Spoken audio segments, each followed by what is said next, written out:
Well, good afternoon, everybody, and welcome to Books and Books in Coral Gables. Thank you all for coming out today. As you can see from these lights and these cameras, we're live streaming the event on the internet, so a note for our internet audience at home. If at any time during the presentation you'd like to purchase a copy of today's book, you can call the number on your screen. We will have the author sign it for you, and we will get it shipped to you wherever you are in the United States free of charge. Well, this evening, Books and Books is very happy to present Ms. Maytha Alhassan and her new book, Demanding Dignity, Young Voices from the Front Lines of Arab Revolutions. Ms. Alhassan is a doctoral candidate in American Studies and Ethnicity at the University of Southern California. Her writings have appeared on CNN, The Huffington Post, Counterpunch, and in academic journals. And she has been featured in the Los Angeles Times, Miami Herald, and The Nation. In this book, Ms. Alhassan brings together essays written by today's generation of Arab youth who have directly inspired and sparked the revolutionary spirit that toppled governments. Their voices are as varied as their individual stories, but their destinies are shared. They are the connected generation. Here to tell us more about it, please give a very warm welcome to Ms. Maytha Alhassan. Hi. Thank you. Thank you, Victor. Thank you, Books and Books. And I would love to give a warm thank you to Mohammed Melik, who helped organize this weekend. I'm coming from Los Angeles, and this is really my first time seeing the scene in Miami, and I'm thrilled to join you all. So I just want to say as a preface that I really want this to be an interactive discussion because I feel like the value of this book are that the stories convey messages that are tangible to anybody who's a social justice advocate or an activist. And so at any point, if you have questions, please feel free to raise your hand, and I'll definitely make note and call on you. Or I might even end a little bit earlier. So the structure of today's talk is going to also include some readings from the book, and I'm going to give you a context for how this book was created, because it is actually just as interesting as some of the stories in this book. Let me give you a brief sort of summary of this book. I know Victor gave you the sort of Amazon review of it. This book is a collection of 19 stories from young activists, and when I say young, I mean under the age of 35, from the Arab world, so from the countries in the Middle East and North Africa defined by the Arab League. And we were able to get stories from 10 different countries, which was a feat I still have not seen in any other publication. And the stories are told from everywhere from Casablanca to Manama in Bahrain. And the other interesting component is that all these stories have a social media component to them. So any activist that had written a story in some sort of capacity had used social media in some way. But the other important point is that social media didn't just create these revolutions, and that there is a very vibrant public square and public sphere that the cyberspace element of the uprisings was plugging into. So I'm going to go into that in a little bit. And then the other interesting thing about this book, because I'm an avid fan of the arts and aesthetics, I put an extreme emphasis on bringing in other kinds of art in here. So we have 3 lyrics from 3 songs that are written by Arab hip-hop artists, one group from Egypt, one group from Tunisia, and excuse me, and another artist from Syria. And then we also have Carlos Latouf's comics, his cartoons in the book that speak to some of the events that were going on that we were highlighting. And lastly, I also want to make note of somebody who is not here, who is my co-editor, and that's Ahmed Shihabuddin. He's currently a host on Huffington Post Live, but at the time of the book, he was a co-host on a show on Al Jazeera English called The Stream. And actually, his position as a co-host on that program was very fundamental to our ability to procure some of these activists. So let me just start by giving you a little bit of a background of how I came to put this book together. It was actually not my idea. What happened was that I initially contributed to this book called I Speak for Myself, which is a collection of stories of 40 women who wrote about being Muslim that were also under the age of 40. And I just wrote an essay in the book, and I was still in touch with some of the editors. And the editors were my friends on Facebook. So during the summer of 2011, I was studying in the south of Spain for academic research, and I decided that I wanted to see what was going on in Tunisia. And then I ended up going to Morocco, and then I ended up going to Egypt, and then Lebanon. And at every point, I had caught some part, either at the tail end or the beginning of some momentous moment in each country in terms of the chronology of their uprisings. And so I was documenting it. I posted pictures on Facebook. I tweeted about it. I wrote a blog entry for a blog that I was writing for. And when I returned back to the States, I received a call from one of the editors of I Speak for Myself. And she said, hey, we're thinking of creating a series for I Speak for Myself. And we'd love to do one with voices from the Arab world. So would you like to co-edit that? And I was like, wow, great. Why did you think of me? Yeah, I would love to. And she said, well, we saw you posting on Facebook and you were actually there. So basically, I got a book deal by being active on social media. That tells you all this kind of generation we're operating in when it comes to the book publishing world. But I was also asked to find a counterpart, an Arab from the Arab world who could also speak to what was going on. So I aggressively went after Ahmed Shihabuddin because I thought he was a very perfect fit for this book. And it turned out this was a brilliant collaboration between the two of us. So the interesting thing is we thought we were going to put this book together in 2 months. And the other assumption we were operating under was that, yeah, we're going to do it in 2 months, and it's not going to take too long because we're going to target and actively solicit the activists that were interested in having be contributors to the book. And we decided that instead of 40 stories, we were going to have 20 stories. So that meant that the stories were not just 1,500 words. They had to be double. They had to be between 3,000 to 5,000 words. So what we didn't take into account was that most of these activists did not have English as their first language. So English was either their second language, their third language, or their fourth language.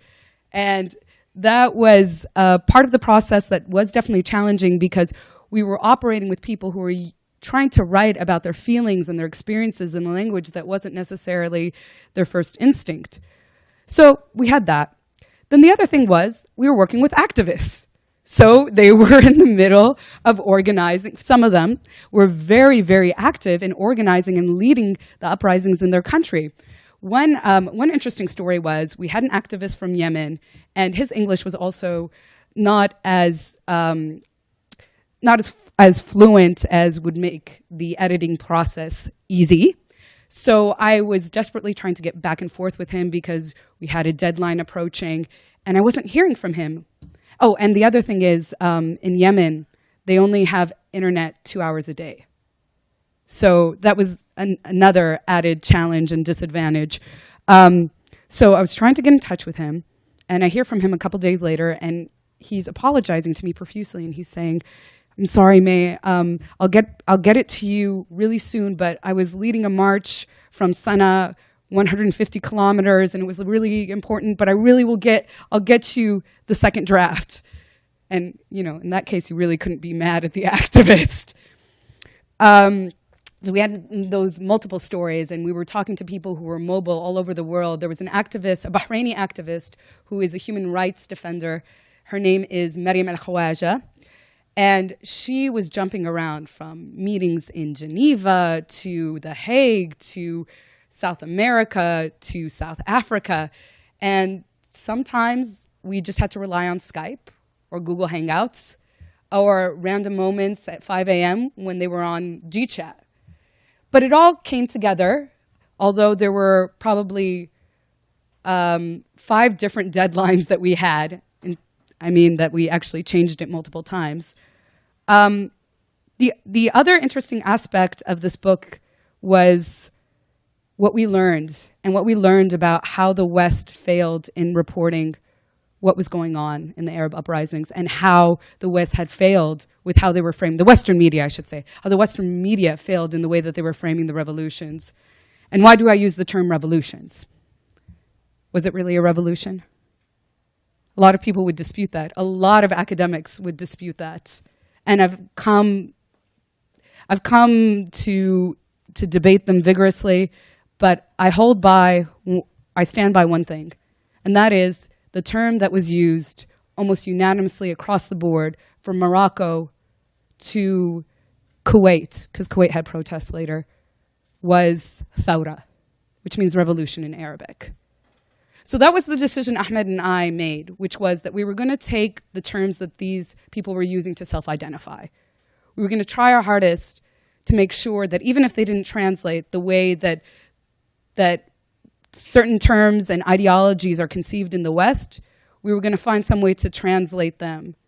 And another part of this is dignity. So when we were soliciting some of our contributors, the email subject headline for the contributors had said, we would like you to contribute to a book about the Arab Spring. And then we detailed what we were looking for and, the number of words that would be and how long it would possibly take. And the interesting response that we got was that, yes, I would love to do this, but what is this Arab Spring? What are you talking about? And surprisingly, we received many responses like that. The only people who were not bewildered by that language were people who lived more of a cosmopolitan transnational life, and they were all over the place, so they knew that the West was using this language. And Arabic language news stations later started to adopt this term Arab Spring. And so this made me really question where this term came from.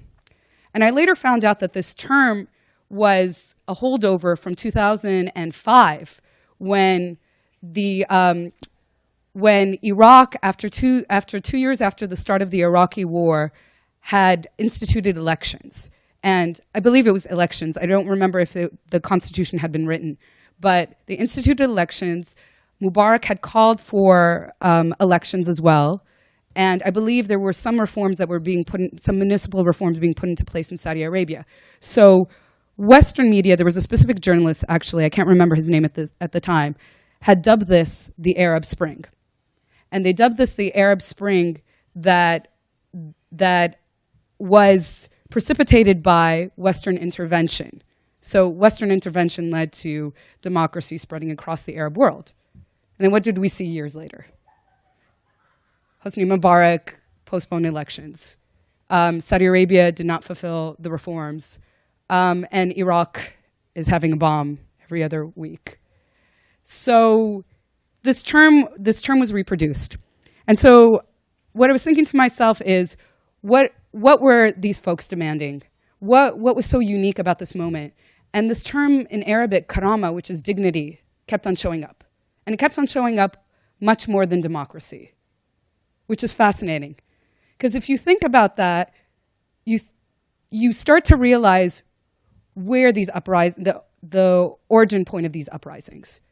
And, some people try to argue that Western media had kind of influenced the thought pattern of youth in the region, so they were acquainted with American democratic ideas. But in actuality, youth were in this position where inflation was high. Inflation was high because IMF reforms, specifically in places like Egypt, had overinflated basic crops.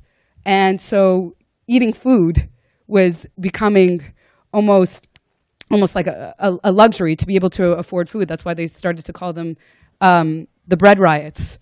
But the other interesting thing was that the youth were overeducated.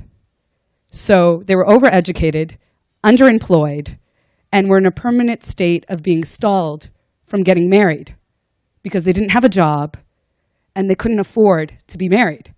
So what do? You have all the time on your hands.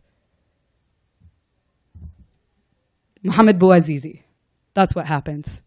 How many of you know Mohammed Bouazizi in the room? Is there anybody that doesn't, so that I could explain the story? Actually, I will read a part to explain the story. This is what this book has going for it. Where is this section? Actually, let me rewind back a little bit so I can give you the sort of context about Arab youth. And I'm repeating some things, so I apologize for that. Arab youth, who make up the majority of the population in the region's countries, were inheriting false promises and broken societies. As the economy worsened across the Middle East and North Africa, millions of unemployed but educated youth found that the opportunities of living a fulfilling life were narrowing. This basic lack of opportunity, punctuated by staggering humiliation, might have atrophied hope, but it paradoxically appeared to propel spirits. Inciting widespread revolts we've seen catch fire from one country to the next. Young, educated graduates transitioned from universities to encounter closed doors in terms of gainful employment and free public expression. With unemployment on the rise and inflation in the double digits, the youth grew more hungry, frustrated, and disillusioned. Eventually, the barrier of fear that had subdued previous generations broke. It is only fitting that the young Arab named Mohammed Bouazizi would come to symbolize the frustration of a generation. He was his family's sole breadwinner, supporting them on meager income, and he was frequently harassed by corrupt officials. His self-emulation resulting from an altercation with a policewoman who confiscated the food cart on which his entire family relied epitomized his generation's hopelessness. And it sparked the series of political fires that in the West is referred to as the Arab Spring. So I'll give you a little bit more of a context. Tunisian man in the outskirts outside of the capital, what they call the interior. He was symbolic of what was happening to not just youth in the capital, but the interior, which is frequently ignored in a lot of Arab countries. And after the police officer had slapped him, he appeared in front of the ministry and set himself on fire. And he died days later. So he became a symbol because everybody could relate to him. And there were subsequent self-emulations across the Arab world. And even in this book, one of the essays starts and tells a story of teachers in Morocco self-emulating in front of the Ministry of Education. But his story took on a life of itself because everybody could relate to it. And so, you know, he's not a singular event, but he significantly represents what was happening to the youth. And that's another reason we were really focusing on youth. And speaking of youth, I definitely want to read a passage from one of the essays. As I mentioned, Mariam Khawaja is a Bahraini human rights activist. Her story is very interesting because her father was the head of the Bahrain Center for Human Rights. And her father was arrested, and her sister was arrested. And she evaded arrest because she was not in the country. So she was actually constantly on the move because she couldn't go back. So, sorry, excuse me. This will tell you, this is what the water's here for. This will tell you the story of how she found out. Hello? Hi. Is this Mariam Khawaja? Yes, how can I help you?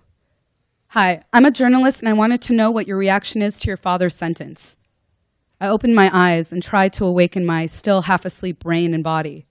Excuse me? I said. I wanted to know what you thought about your father getting the life imprisonment sentence in Bahrain and about your sister getting arrested too.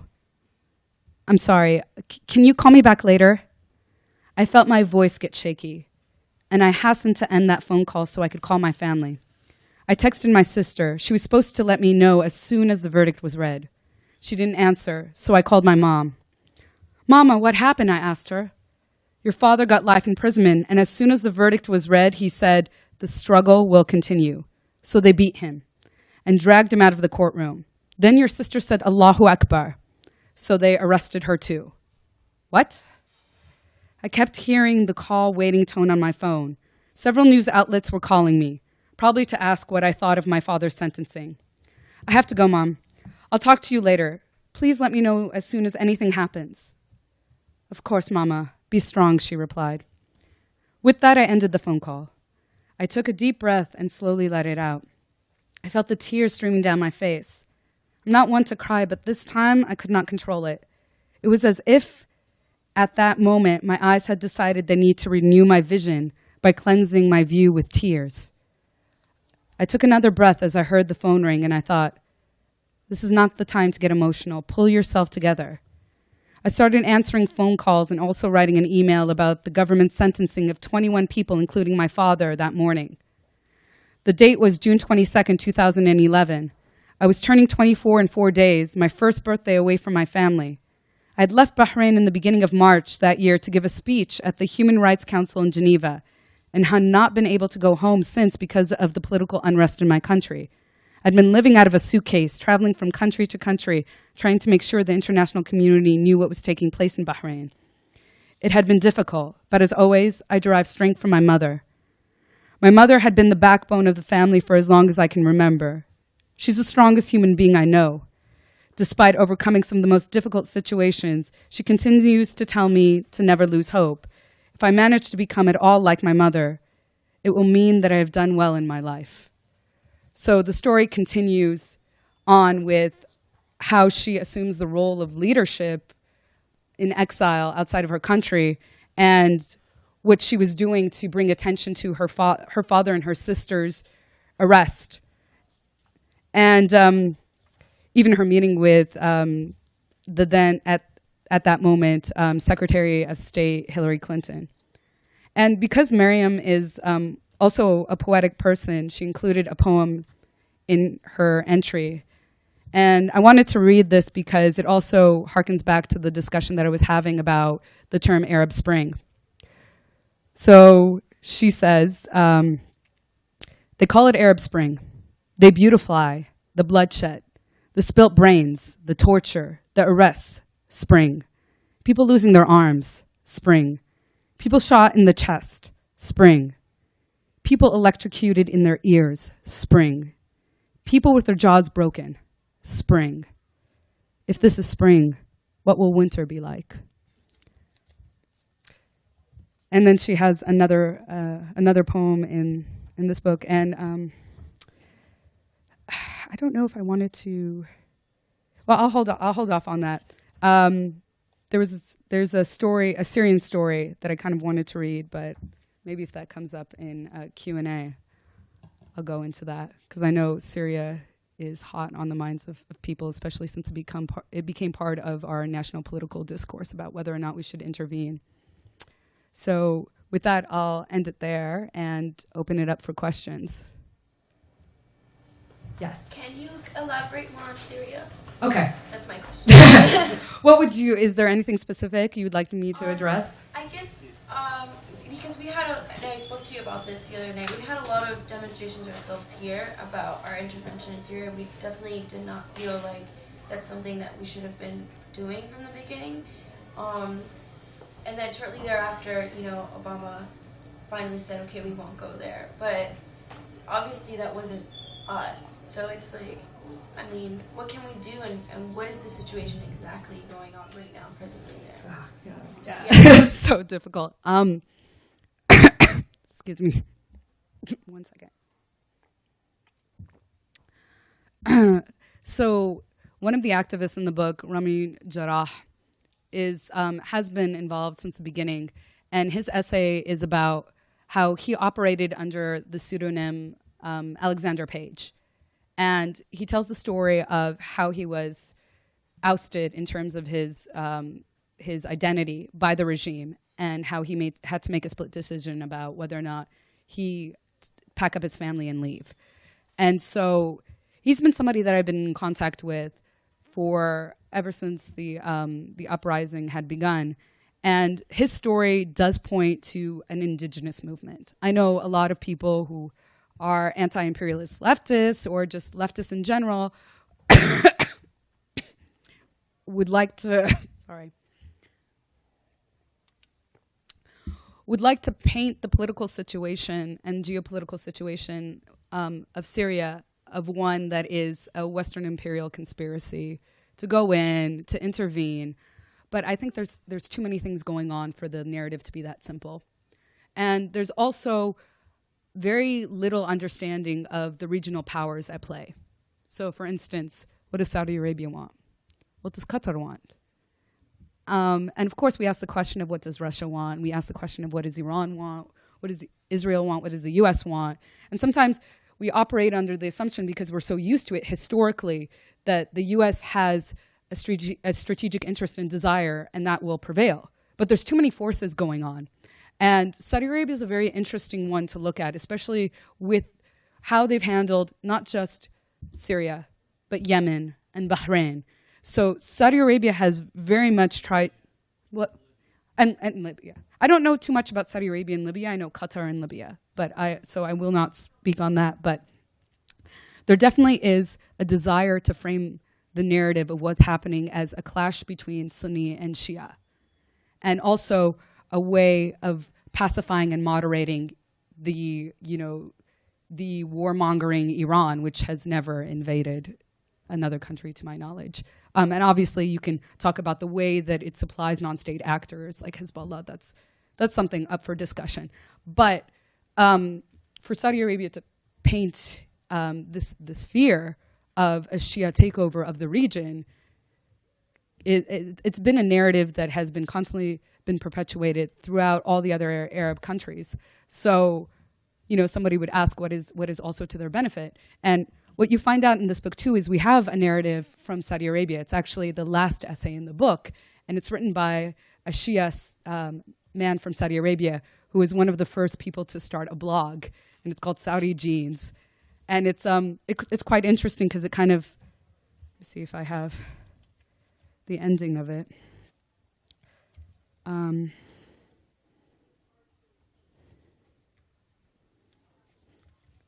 It asks this question about Saudi Arabia. So it says, however, we must remember that unlike many other Arab countries, Saudi Arabia has the resources by which the government can afford to delay dealing with these problems. So he lists the sort of problems that they face as a population. And for a lot of people who don't know, Saudi Arabia has a lot of income disparity and has a lot of economic inequality. And especially the Shia population is a population that is hierarchically on the bottom rung, not the most bottom rung, but on a lower rung. The key word here is delay. Money can buy the government time, but it is a finite resource, and sooner or later they will have to deal with the issues. The only way to deal with them is by initiating true political and social reform. So far, the government has not shown a great desire to do that. They don't seem to realize that they are standing on the wrong side of history, and they don't seem to understand that the status quo is unsustainable. Change is inevitable. So it remains to be seen whether or not something would happen in Saudi Arabia. And I know that your question was initially about Syria, but I somehow diverted it to that. So my other answer to you is that Syria is too complicated for me at least. I have Syrian parents and I actually still have family in Syria. And a couple months ago, I was on the Syria-Turkish border working with Syrian refugee children. And the evolution of what was going on there and the transformation from a peaceful, nonviolent uprising / protest to one that's a full-out conflict, violent conflict, war, has boggled the mind. But it makes sense. But what I saw on the border was troubling and disturbing, and it also reminded me that why wars continue. Wars continue because there are people who profit off of war. So that's a very popular border for arms to cross through. It's a popular border for militant fighters to cross through as well. So the other thing is that there are so many interests converging and convening in Syria. And that's what I saw. And it's still hard for me to distill what is going on. I'm sorry to add to that. And the interest lies in many, many different countries, not just the US. Oh, yeah. Correct. Yeah. Everybody has a conflict. There's the amount of actors in Syria is dumbfounding. It reminds you of what was happening during Franco Spain. There were international brigades coming into Spain from all over the world. Even African Americans were coming from the US to fight against Franco.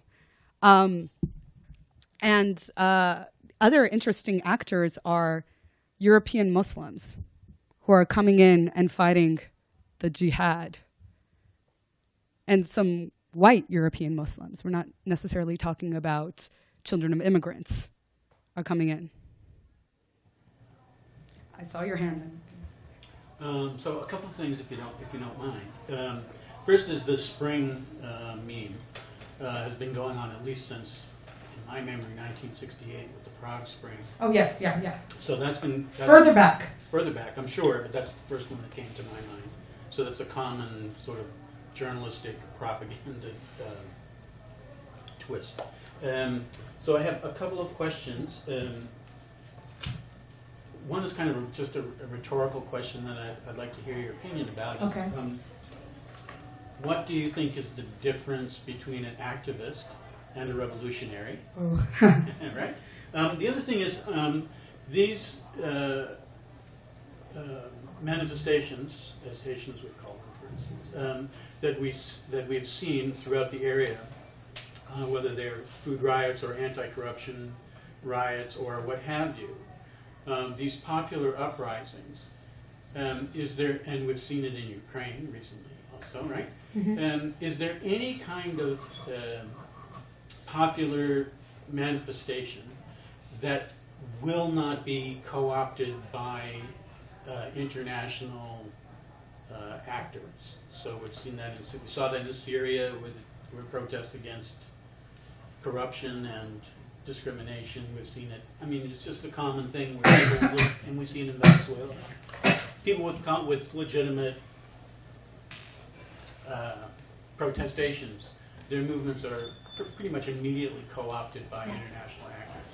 And the last thing is just a statement regarding the title of your book is something that President Aristide said before he was president. Someone asked him what his supporters wanted, and he said that they want to move from misery to poverty with dignity. Okay. So I thought that was just kind of an interesting thing. But if you could just comment on the... Yeah, and I don't think I really unraveled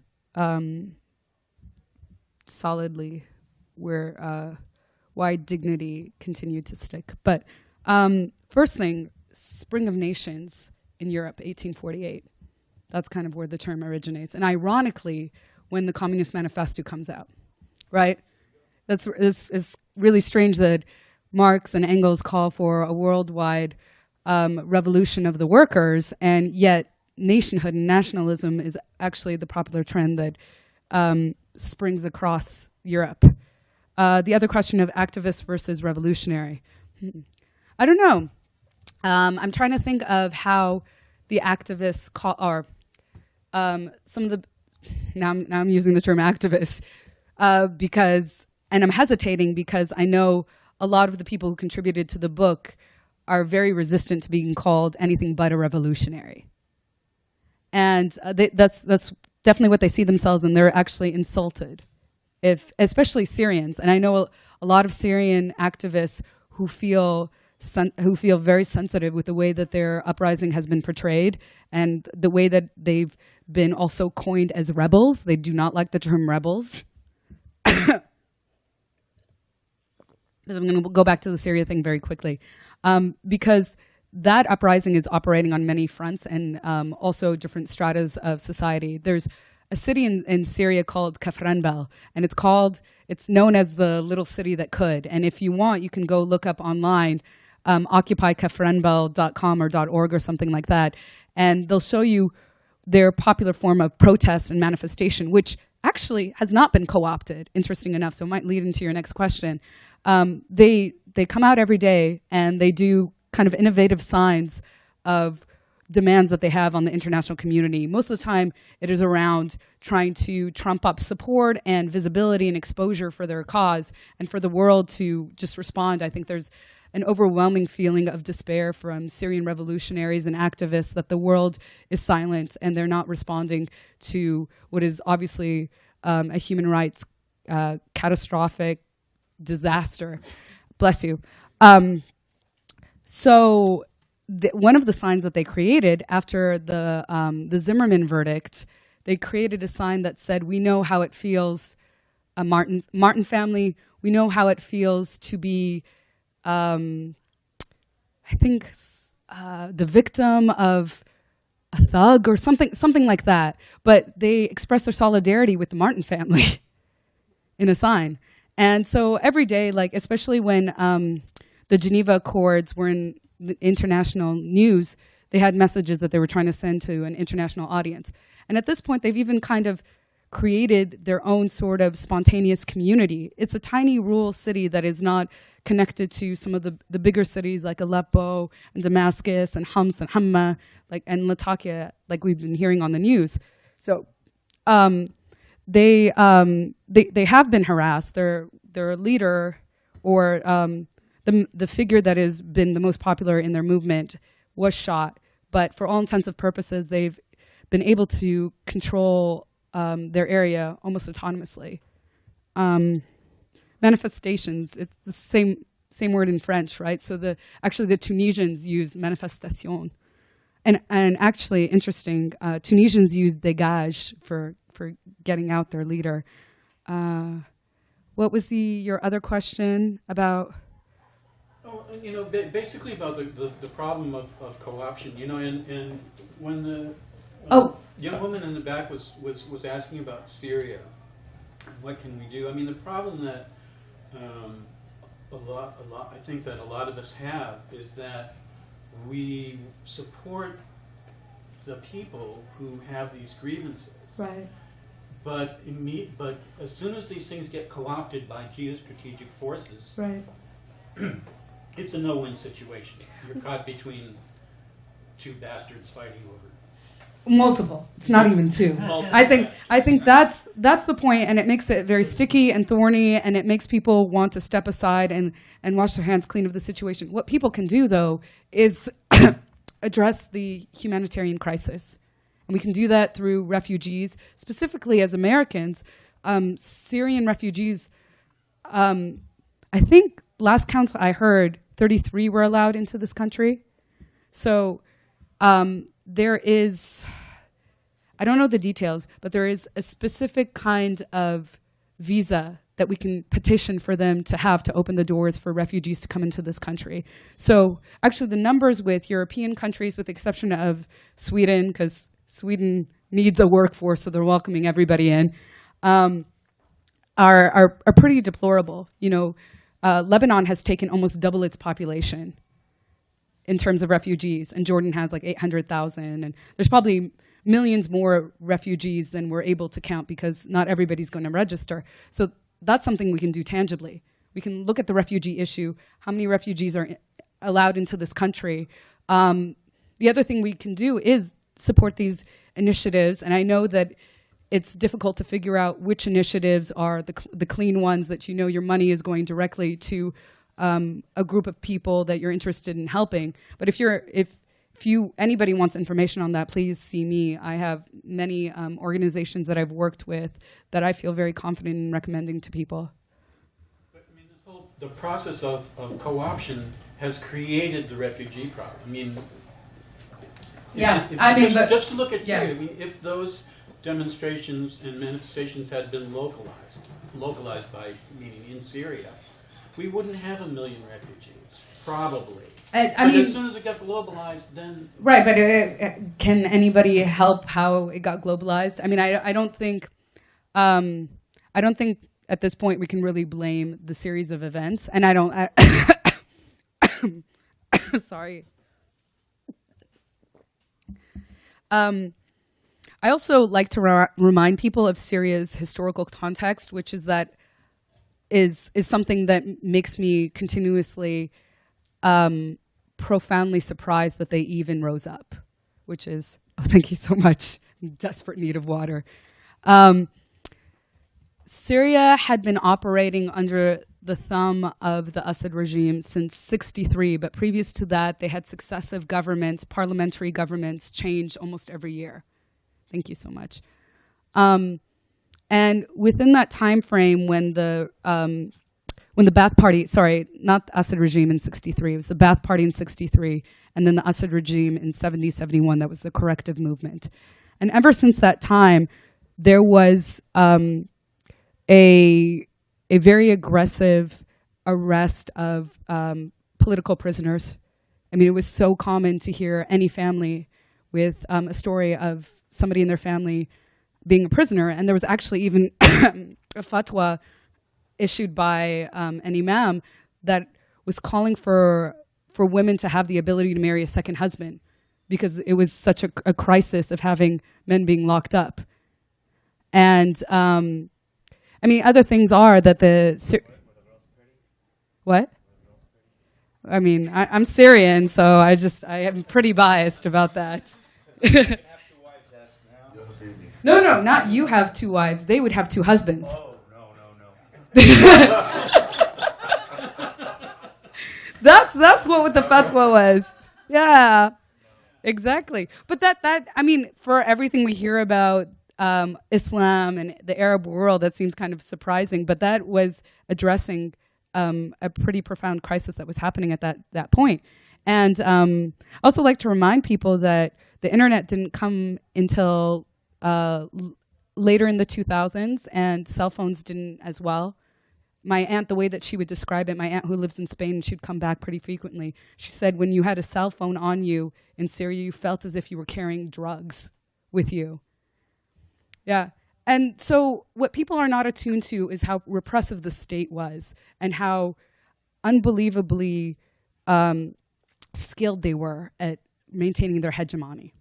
And so actually, Lisa Whedon has a really great book on this called Ambiguities of Domination. And she shows how common citizens resist through performance, the state of repression and domination. But there were multiple questions all over the place. I saw that your hand then go down. Before I get to my question, just for a random chance, since we're talking about the Arab Spring, right behind you is a pretty bright book called The Lebanese Kitchen. I just noticed that. Yeah, it's right back here. Oh. Yeah. Just by random, while you're talking about, you mentioned Lebanon, and it was right after I said. But my question is, we always hear in the United States about mainly what goes on in the cities, right? So when there's protests in Cairo, there's protests and things going on in Beirut. Though at least in Lebanon, we hear more about other parts of the country. And in Iran, when there was the disputed election, we'd hear about Tehran all the time. But eventually you'd find out that there are people, at least some people in kind of the countryside, who supported Ahmadinejad. So I guess if you could enlighten us, at least me, about in these countries where it's been the Arab Spring, kind of when they had the revolution and then projecting forward, what you see in the future, what are the points of convergence for what the people in the big cities and in the countryside want and wanted in these revolutions? And how do you see them either working together or apart in the future? I mean, obvious difference could be, I guess, people being more religious, I guess, in the countryside. Right. That's an interesting point that you brought up, and I kind of hinted to it in my introduction, which is that these vestiges of colonialism were that there was a concentration of populations and resources in capital cities, or for those under Ottoman the Ottoman Turkish Empire, there were kind of like the autonomous zone city-states like Aleppo and Damascus and Beirut. And Bethlehem and Jerusalem and so on and so forth. So there's a story about Tunisia, and interesting enough, it starts with this critique of the negligence of the interior. Again, as I mentioned, the interior is anything outside, for Tunisia specifically, anything outside of Tunis, the capital city. And sorry.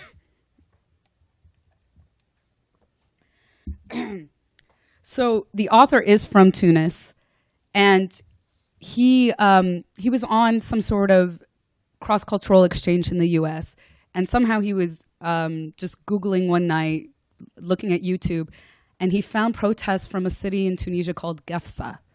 And I believe those protests were in 2008. And when he was watching them, he was stunned because there were workers that were uniting and striking against the regime. And the regime brutally put them down, and some people had videotaped it and put it online. And he was shocked because YouTube was banned at the time in Tunisia, so he didn't have access to that. But he was shocked because he thought to himself, these are my countrymen. Why do I not know what's going on in the rest of my country? And this is 2008. This is like 2 years ago.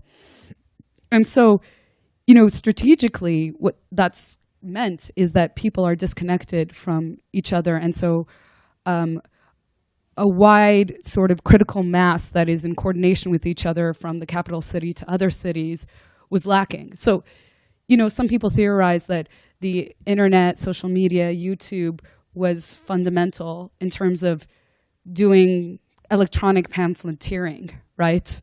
So not necessarily that it caused the revolutions, but it helped facilitate a coordination that otherwise wouldn't have happened over broad geographies. So the question was about the future of kind of incorporating. When they had these revolutions, how much did people in the cities or in the countryside want the same thing, or was the countryside, or they just kind of left out of it for the most part, and it's just what people in the city want, and then are they satisfied, and if they are, then things stay where they are, and if they're not, there's another revolution. Is the country kind of just almost irrelevant, or are they an important ingredient in these revolutions, right, success or failure, or occurring in the first place?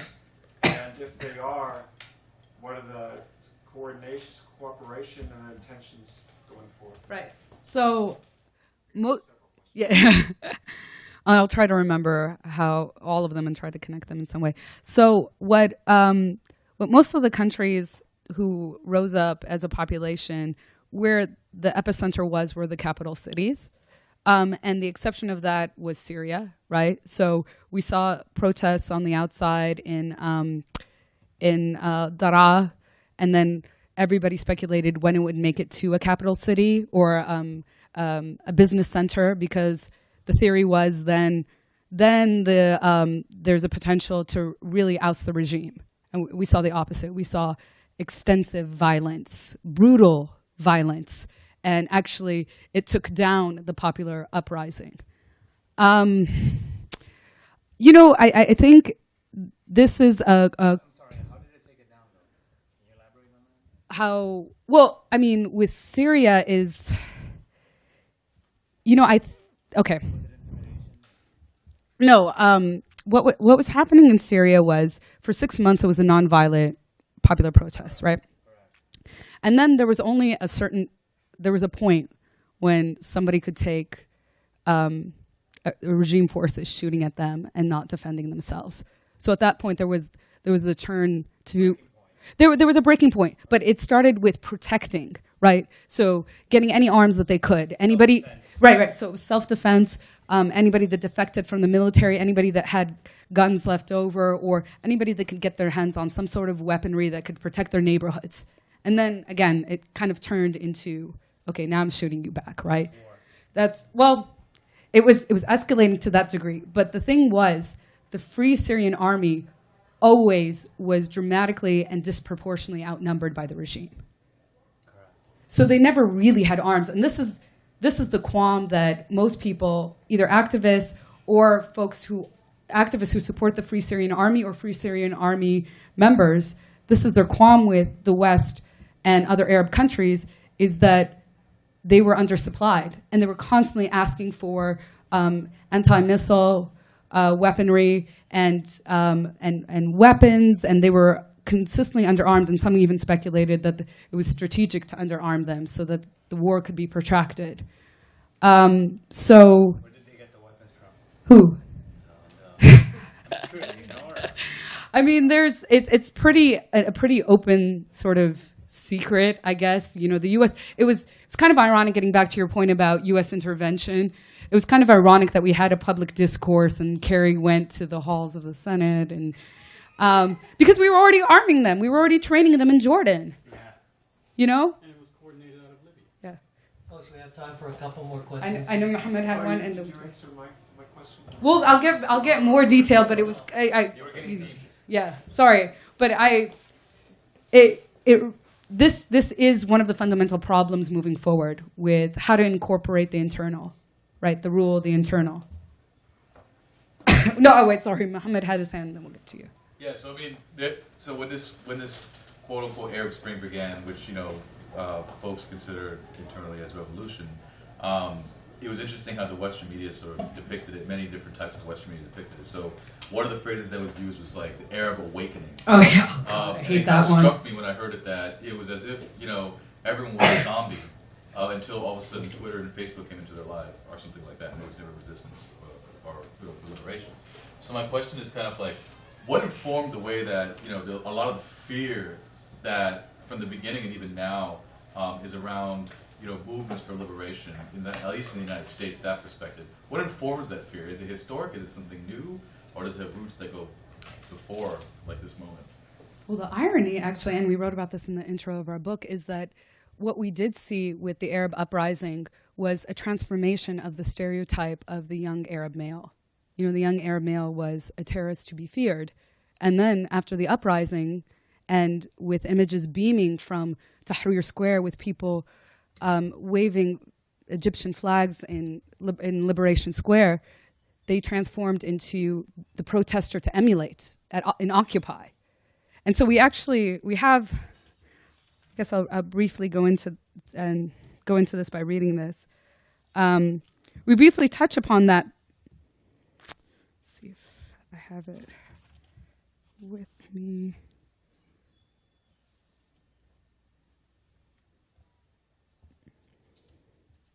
Oh, we also saw this as a transformation of the 9/11 sort of narrative, or a new dimension to it.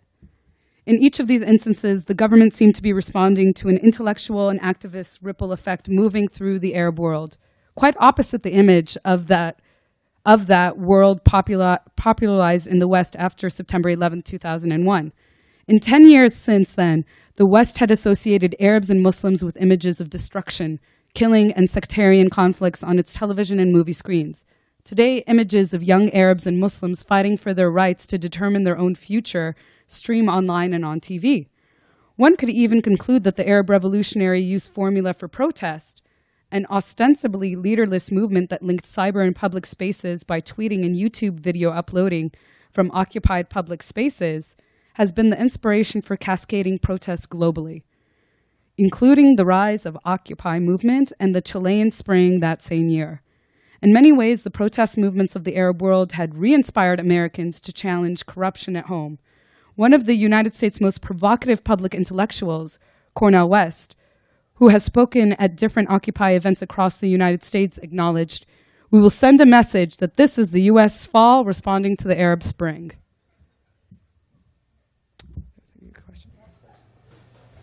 In reference to Syria, because these particular original groups were not armed, and maybe that they weren't efficient or they weren't able to receive some kind of dignity or some kind of reforms, is that when a lot of other groups came in that were against Assad, but also may wind up having dictatorships or creating dictatorships that wouldn't really give the people dignity?